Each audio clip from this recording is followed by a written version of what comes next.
Channel కూడా వచ్చేసి మేమైతే బయటకు వెళ్తున్నాం. మా డాడీ ఎక్కడికో వెళ్ళని చెప్పారు.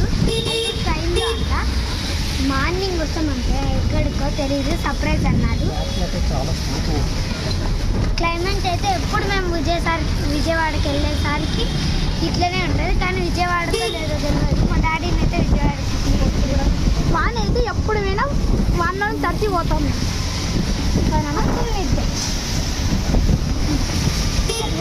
ఇప్పుడైతే మేము వెళ్తున్నాం. మా డాడీ వచ్చేసి సర్ప్రైజ్ అన్నమాట తెలియదు. నాకైతే విజయవాడకి అంటున్నా.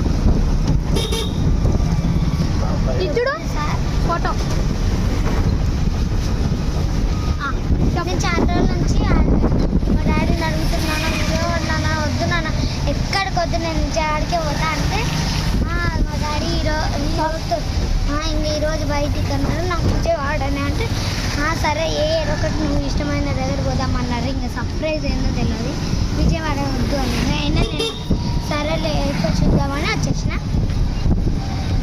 సరే ఇప్పుడైతే పోతున్నాం ఫ్రెండ్స్. క్లైమేట్ వచ్చేసి చాలా కూల్ వెదర్ చూడండి, ఎంత వాన పడుతుండేది, ఇప్పుడు ఆగిపోయింది. మేము ఆటో వచ్చింది ఎక్కేసరికి చిక్ చిక్ చిక్ చిక్ అని సౌండ్ వచ్చింది, చూసి వాన.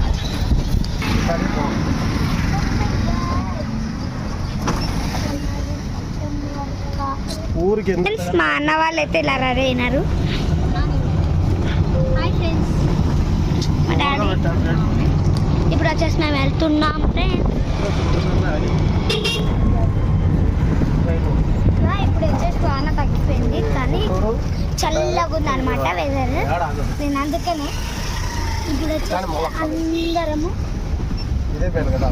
వెళ్తున్నాము. మళ్ళీ రేపు మార్నింగ్ వచ్చేస్తామంటే రూమ్ అంట, ఏమో నాకు ఫ్రెండ్స్. ఇప్పుడు వచ్చేసి మేము బజార్కి వచ్చేస్తాం. రోడ్డు మీదకి చూడండి, మేము ఆటోకి వెళ్తున్నాం. అంటే ఒకవేళ కారు దూరం అంట రైల్వే స్టేషన్, మళ్ళీ కారు ఎక్కడ పెట్టాలి అని రైలు ఎక్కినాక కారు ఎక్కడ పెట్టాలి, అక్కడ రైల్వే స్టేషన్లో పెట్టాలి. అందుకనే మేము లేకపోతే ఇప్పుడు రోజు దగ్గర అయితే